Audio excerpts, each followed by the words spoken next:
The creek was a vein of iron, half frozen and streaked with the rust of dying leaves. It was here, in the skeletal grip of the aspens, that Elspeth came to fetch her water and to forget. The land itself was a memory of forgetting, a vast wind-scoured canvas in the Wyoming Territory where a soul could thin itself out, becoming as sparse and resilient as the sagebrush. Her cabin, a mile back, was a testament to this erasure, a box of rough-hewn pine filled with the ghosts of a husband she loved, and a life she could no longer claim. This morning, however, the silence was different. It wasn't the hollow peace of solitude. It was a taut, listening silence, as if the land itself held its breath.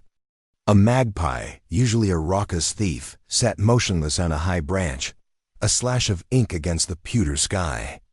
Elspeth's hand, already chapped and raw from the lye soap and the cold, tightened on the bucket's handle. Then she saw it.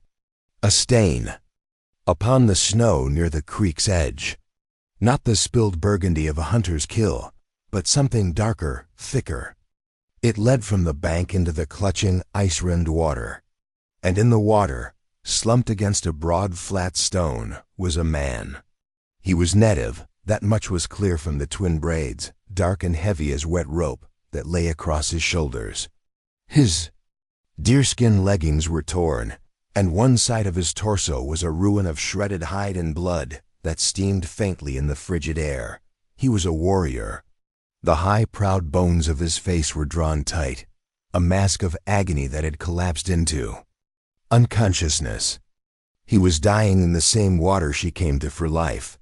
Fear, cold and sharp, pierced the numb fog of her grief.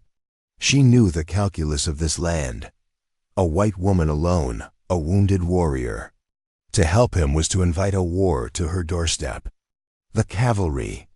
From Fort Laramie, the suspicious glares of the few settlers who passed through this valley twice a year, they saw specters in every shadow, a threat in every hawk's cry. To shelter him was to become an accomplice in their eyes, a traitor to her own kind. To leave him was to become a monster in her own. She took a step back, the bucket scraping against a loose stone. The sound was a profanity in the stillness. Her heart hammered against her ribs, a frantic drum against the slow, deep beat of the wilderness. This was not her fight. Her husband, Caleb, had fought his war. He had worn the blue coat and carried the saber, and it had earned him a plot of earth far from here, leaving her this legacy of isolation. She turned to go. Her cabin was a sanctuary of forgetting. This man was a memory made flesh, a testament to the violence that had carved up this land and her own life. But as she turned, a sound, barely a whisper, snagged the air. It was a murmur from the man's lips, a puff of white vapor carrying a single word. Anpal. The name was not meant for her. It was Lakota, a word for the dawn, but spoken with the reverence of a prayer. It was the name of a spirit, or a woman, or a place of peace he was already seeing.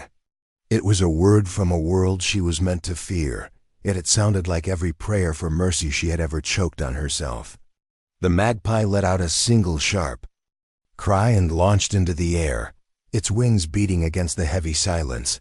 Elspeth dropped the bucket.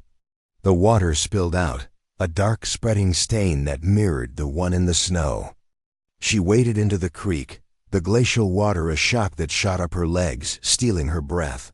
She was no healer. She was a widow, a woman of ghosts and regrets.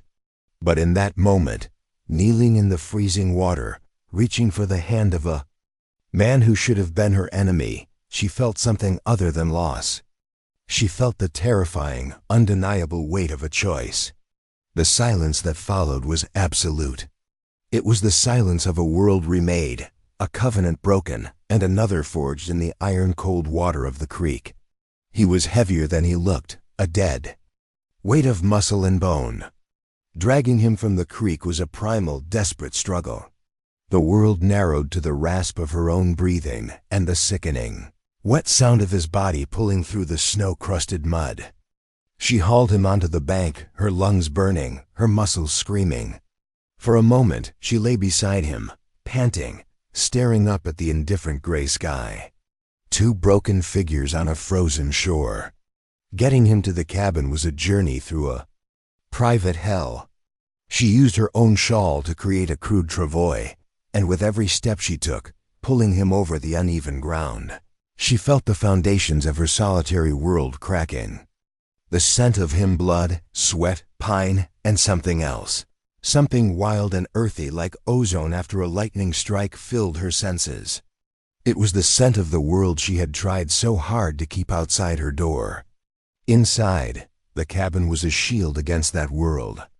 It smelled of wood smoke, dried lavender, and the faint, lingering scent of Caleb's tobacco. It was a place of order, of quiet, managed sorrow. The warrior, laid out on a bearskin rug before the hearth, was a cataclysm. She worked with a frantic, clumsy tenderness. She stripped away the ruined leggings and shirt, her hands hesitating for a moment over the raw, undeniable maleness of him. But modesty was a luxury she couldn't afford. This was about survival, not propriety. His body was a map of a hard life. Old scars crisscrossed his chest and arms like faint white rivers. A fresh wound, however, was the source of the bleeding. It was a deep, vicious gash along his ribs, puckered and inflamed, the work of a cavalry saber by its clean, brutal length. The flesh around it was hot to the touch, a hostile, angry red.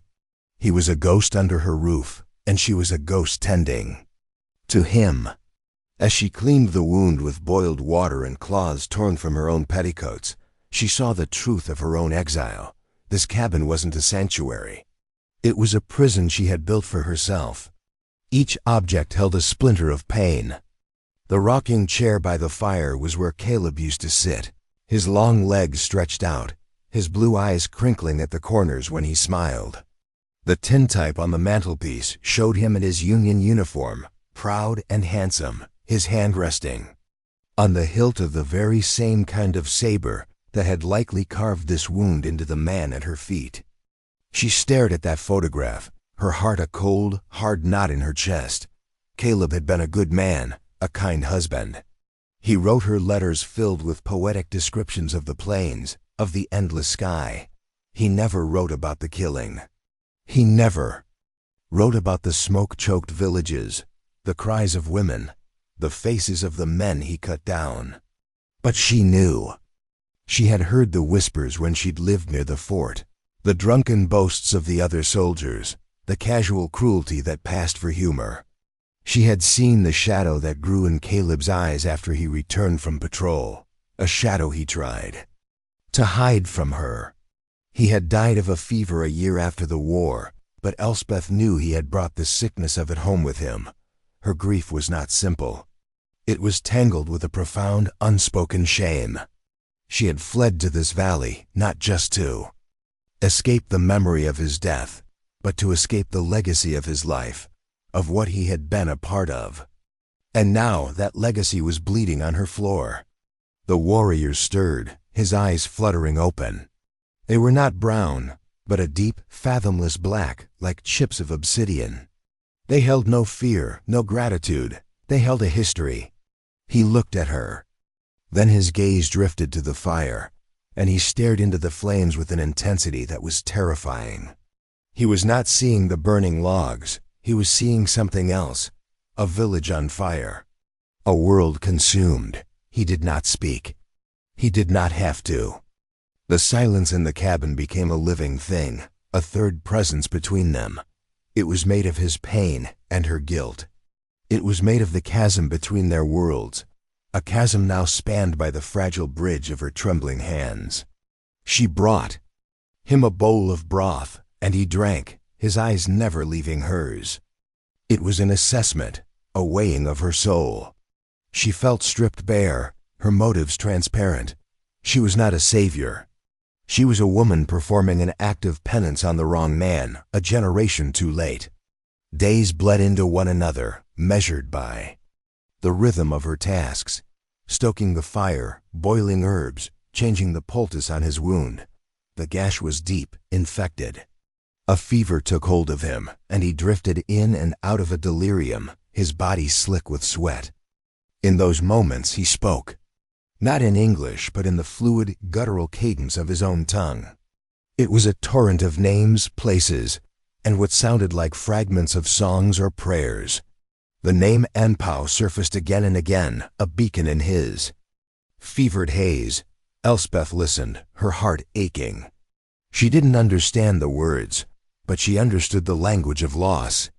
She recognized the cadence of a man calling for his mother, for his wife, for the spirits of his ancestors. She hummed to him then, not the church hymns of her childhood, but old, wordless lullabies her grandmother had sung, melodies that felt as ancient as the hills. She was trying to soothe the man, but she knew she was also trying to soothe the ghost of her husband, to quiet the unquiet dead. One afternoon, as she was changing the dressing, she found something tucked inside the waistband of his tattered breeches.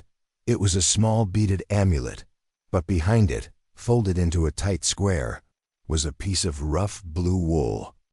A soldier's coat. Her breath caught in her throat. She unfolded it. It was a piece of a cavalryman's sleeve, stained and frayed. Perhaps it was a trophy taken from a fallen enemy. Or perhaps it was a tool, used for warmth, a bitter irony. She stared at it, the coarse fabric a tangible link to the violence that connected them. Holding it felt like holding a live coal. That evening, after the warrior had fallen into a deep, healing sleep, she took the scrap of blue wool outside. She dug a small hole in the frozen earth near the creek where she had found him. She placed the fabric inside, along with the tintype of Caleb in his uniform. She buried them together, two pieces of the same war, the same sorrow. As she covered them with dirt and snow, she felt a profound shift inside her. She was burying her past. She was choosing a side. And the side she was choosing was that of the man lying by her fire. When she returned to the cabin, the air felt different, lighter. The warrior was awake. He was watching her, his gaze clear for the first time. The fever had broken. He pushed himself up slowly, hissing in pain but with a newfound strength. He sat cross-legged, his back straight, a posture of immense dignity. He gestured to the hearth, where the night's fire had burned down to a bed of glowing embers and soft gray ash. He dipped his fingers into the ash. On the stone floor, he began to draw. His movements were precise, economical. He drew a circle, the symbol of the world, of life. Inside the circle, he drew a hawk, its wings spread wide.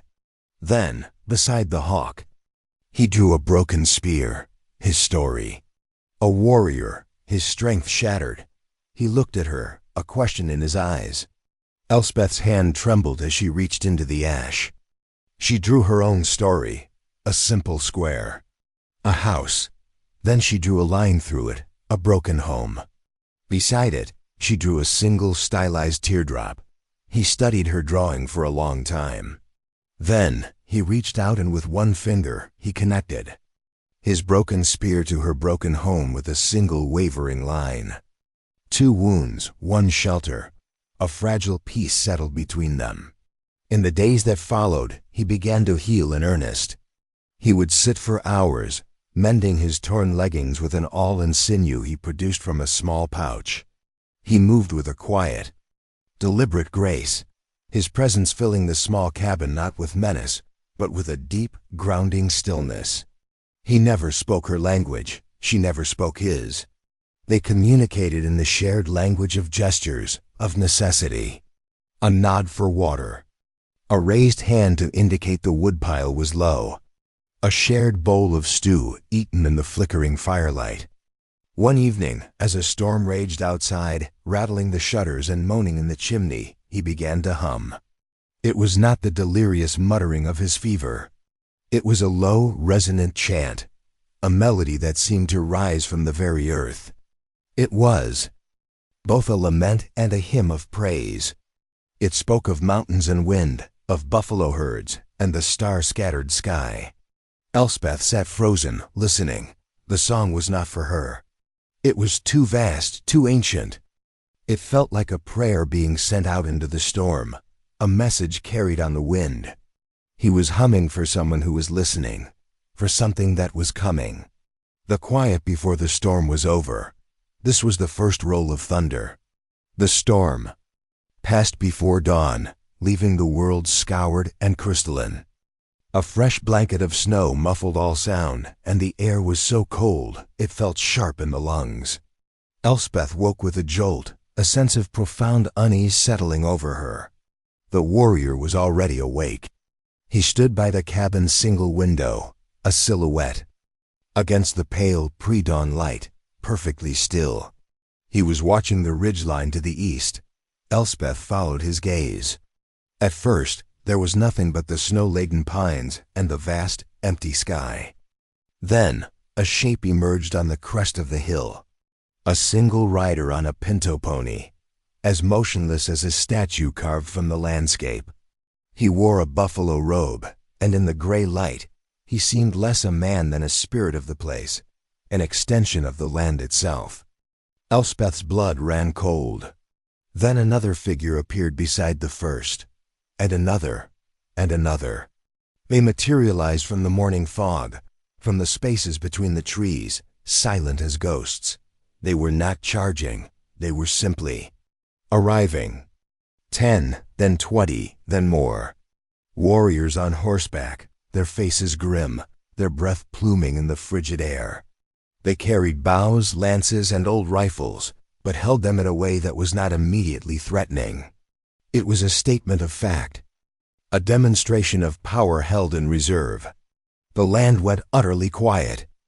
The chirping of a winter finch, the whisper of the wind, all of it ceased. There was only the immense collective presence on the hill. It was the sound of history arriving, the sound of judgment. Then the riders parted. A man began to walk down the slope towards the cabin. He was older, his face a beautiful, brutal tapestry of deep lines, his long hair completely white. He walked on foot, a sign of diplomacy, or of a gravity so profound that a horse was an impertinence. His hand rested on the shoulder of a young boy, perhaps 10 years old, who walked beside him with a solemnity that mirrored the old man's. This was the chief. The warrior beside Elspeth let out a slow, controlled breath. He turned from the window and walked to the cabin door. He did not open it. He simply stood before it, waiting. Elspeth's heart was a frantic bird beating against the cage of her ribs. Every beat was thunder. This was it. The reckoning she had invited the moment. She dragged him from the creek. They had come for their own. And for her, minutes stretched into an eternity. The only sound was the crunch of moccasins on snow, growing steadily closer. The steps stopped just outside the door. Silence. A deep, profound silence that felt heavier than any shout. Then a voice, low and resonant, spoke through the wood of the door. The words were in English, carefully chosen, each one landing with the weight of a stone. "You have one of our people." It was not a question. It was a statement of ownership, of a bond that her rough walls could not sever. The warrior. Kajithifur, she knew in her soul that was his name. The crow he had drawn in the ash did not answer.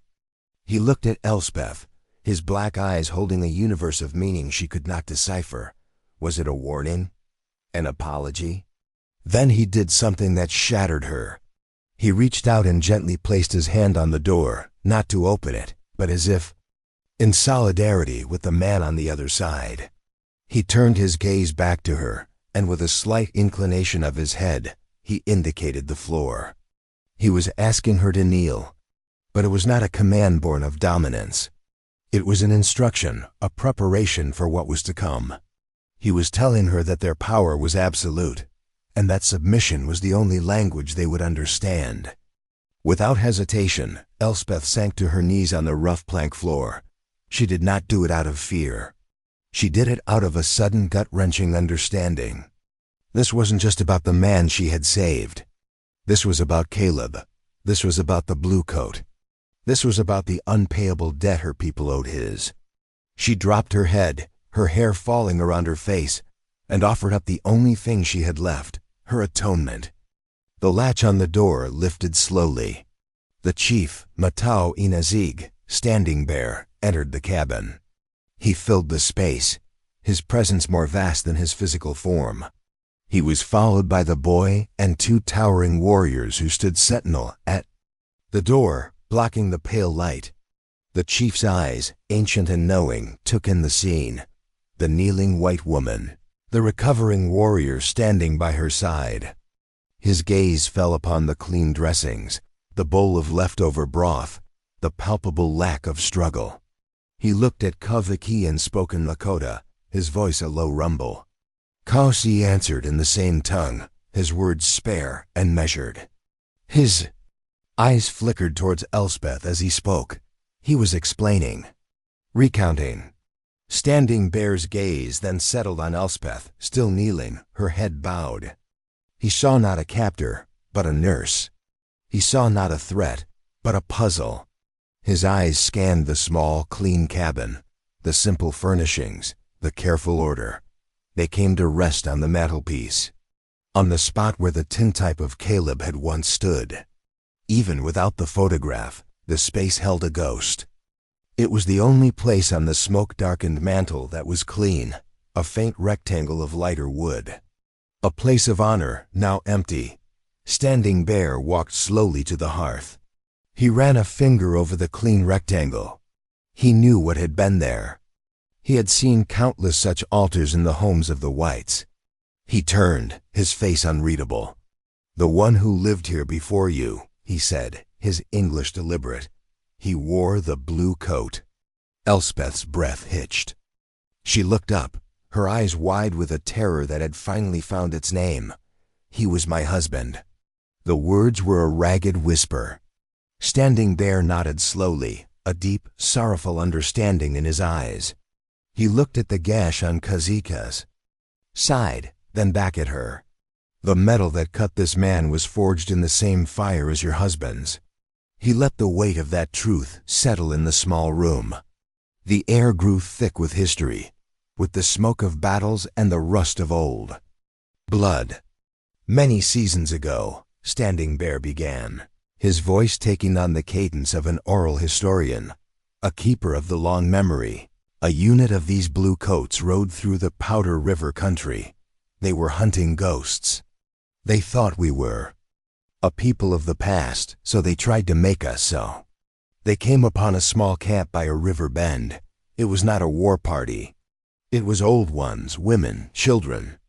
He paused, his eyes locking onto Elspeth's. "I was a young man then. I saw it happen. They rode in with the rising sun at their backs, so we were blinded by the light. They came with fire and steel."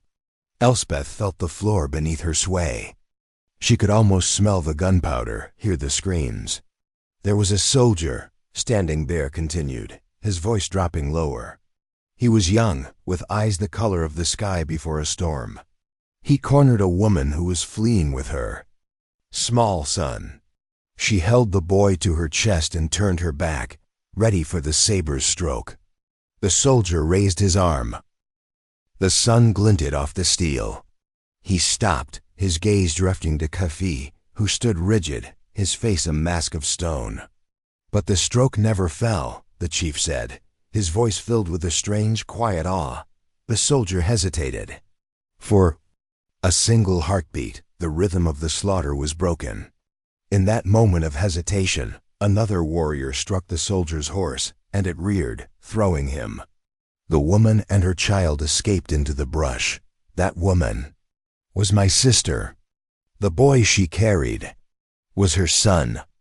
He turned his gaze fully on Kokize, the silent warrior, the man who had drawn the hawk and the broken spear.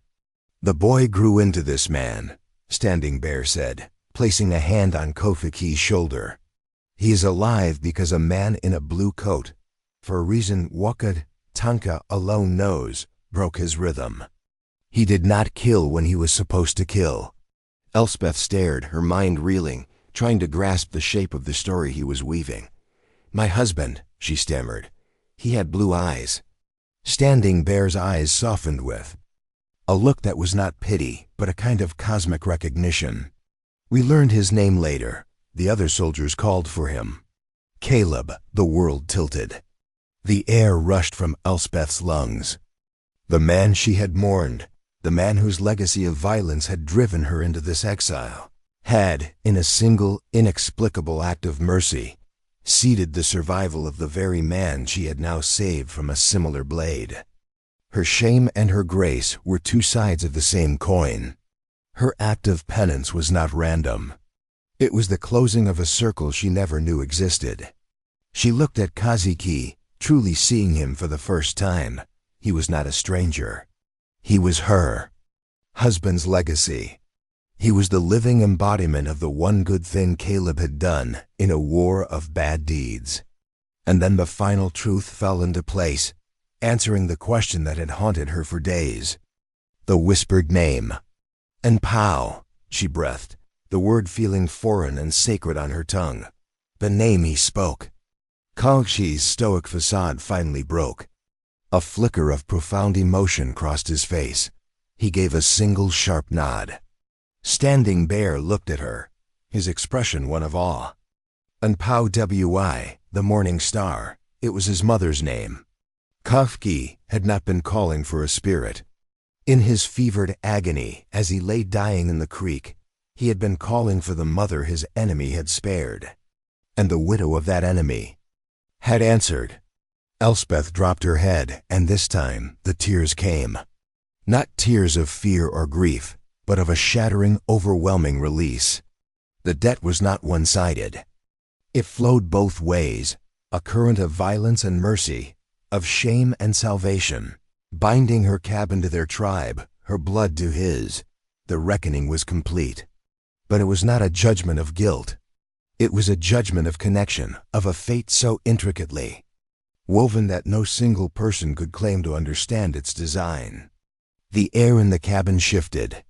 The tension did not vanish, but it transformed from the threat of violence into the weight of ceremony. Standing Bear gestured for Elspeth to rise. Her legs were numb, unsteady. Kofi reached out, his hand hovering near her elbow, not touching her but offering support, a silent acknowledgement of the chasm they had just crossed together. Outside, the tribe waited. Their silence was no longer a threat, it was a vigil. Standing Bear led the way out of the cabin. Elspeth followed, blinking in the bright, cold sunlight reflecting off the snow. The assembled warriors watched her, their faces unreadable, but the overt hostility was gone, replaced by a deep, watchful curiosity. They were not looking at a white woman. They were looking at a living piece of their own history, a mystery the land itself had presented to them. In the center of the clearing before her cabin, two of the warriors began to build a fire. Not a roaring bonfire, but a small, contained blaze, built with practiced, reverent hands. They used dry aspen and pine, and soon a plume of clean white. Smoke rose straight into the windless sky. Elspeth's heart constricted. A fire. Drums began a low, steady beat, a rhythm that seemed to emanate from the earth itself. It was the heartbeat of the Oyayate, the people. This felt final, a ritual. She thought it was a funeral pyre, a preparation for a spirit's journey. Perhaps for Keguki, to purify him of her touch, or perhaps in some way she could not comprehend for her. Kafek walked toward the fire.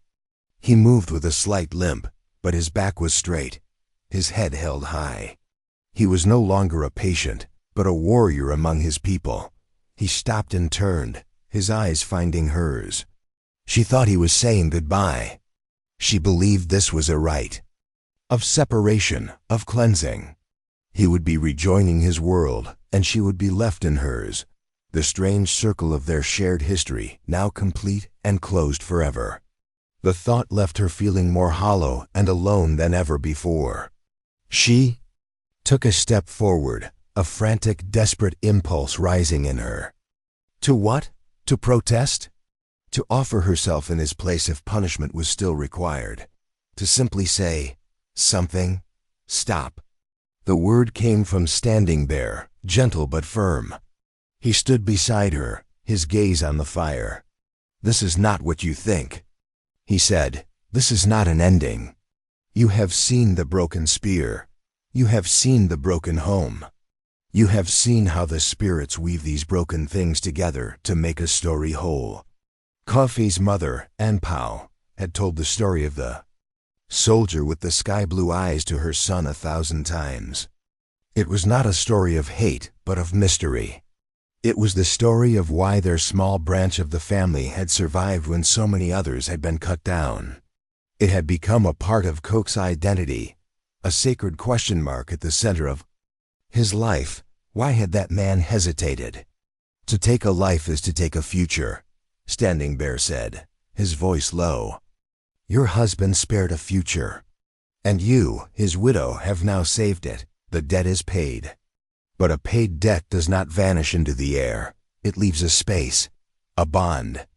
That is what this fire is for." It was not a funeral. It was a naming. Not for her, not in the way of giving her a Lakota name. That would be an act of erasure, of absorbing her. This was something different, something more profound and terrifying in its implications. Standing Bear raised his voice, and it carried across the snow-covered clearing, rich with authority and grace. He spoke in Lakota, telling the assembled tribe the story. The story of the soldier's hesitation. The story of the widow's hands. The story of a circle woven across years and across bloodshed. He spoke of the medicine she had used, the herbs and the care. He spoke of the empty place on her mantelpiece, a sign that she had buried her husband's blue coat but not his one moment of honor. When he finished, a deep, resonant murmur went through the crowd. It was a sound of awe, of acceptance. Kagzi then stepped forward and spoke. He pointed to the gash on his side, then he pointed to Elspeth. He spoke her name, or his approximation of it, making it sound ancient and sacred. He then raised his hands to the sky. He was giving thanks, not just for his life, but for the answering of a question that had shaped him. Finally, Standing Bear turned to Elspeth. The drums softened to a barely audible pulse. "The blood of our enemy is also the blood of our salvation," he said. "You are bound to this man, Kagie, not by law, not by capture, but by a debt. That has been paid twice. His life is his own, but his story is now yours. And your story is now ours." He gestured towards Kaki, who stood by the sacred fire, watching her. "We do not offer you a new name. We do not offer you a new God. We offer you a place. The one who spared him is gone. The one who healed him remains. By the laws of the spirits, the circle requires a guardian. We offer you a place beside him." The words hung in the air, heavier than any sentence of death or exile. A place beside him. It was not a proposal of marriage in her understanding of the word. It was not a romantic gesture. It was something far more elemental. It was an offering of kinship, of protection, of belonging. They were offering to adopt her, the widow of their enemy, into the very heart of their nation, to give her a people to replace the one she had fled, to give her a purpose beyond her solitary penance. It was an act of irrational, breathtaking mercy. She, who had knelt expecting punishment, was being offered a family. She, who had hidden in shame, was being brought into the light of their fire. She looked at Kavaki. His face was serene. He was not asking, nor demanding. He was waiting for her answer, respecting her choice. He held out his hand, palm up. It was not a gesture of possession, but an invitation. An offering. Elspeth looked back at her small, empty cabin. A box of ghosts, a prison of solitude. Then she looked at the circle of faces around the fire, at the vast, silent land that stretched behind them. A land that was their home, her life. Of forgetting was over. A life of remembering was being offered. Slowly, as if in a dream, she walked forward. The snow crunched under her boots. The drums grew a fraction louder, a welcoming beat. She stopped before Kagiki. The heat from The fire warmed her face. She looked at his outstretched hand, then into his obsidian eyes. She placed her hand in his. His fingers closed around hers, his grip firm and warm. It was a pact, a promise, an acceptance. A new bloodline had not been forged, but an old one had been braided together with a foreign thread, making the entire rope stronger. She did not vanish back into the white world. That world was a ghost to her now. She stayed. Her cabin remained, but it was no longer a place of exile. It became a bridge. She learned the names of the herbs that grew in the high meadows, their uses for healing far beyond what her grandmother had taught her. She learned the rhythms of the seasons as the Lakota knew them, the language of the wind, the stories written in the stars. She never mastered their tongue, but she became fluent in the language of their silence, of their community, of their shared heart. She was Elspeth, the woman who had answered a dying man's call to his mother, the widow of the soldier who hesitated. She wore no beads, no deerskin, but she wore the respect of the Oyeyet. She sat by their fires, her hair turning from brown to the color of the winter snow. Her hands, once soft and useless, becoming as skilled and knowing as any elders. Koki became a great leader, a man of wisdom and strength. His counsel, sought by many, he never took a wife. The space beside him, the place of honor, was always held for the woman with eyes the color of the sky after a storm, the woman who had brought him back from the dead and closed the circle of his life. They were not husband and wife. They were something more. Two halves of a story the spirits had written in blood and mercy. Years later, long after the fires had cooled and their bones had returned to the earth, a young boy from the tribe, tracing the history of his people in the dust of the reservation, would tell the story. He would not speak of great battles or treaties broken by the whites. He would speak of a small, quiet act in the dead of winter. He would point to the hills, to the place where a cabin had once stood, and whisper the final sacred line of the legend, the truth that had become their law. Her hands gave what their steel never could, time and blood and a place for silence to heal.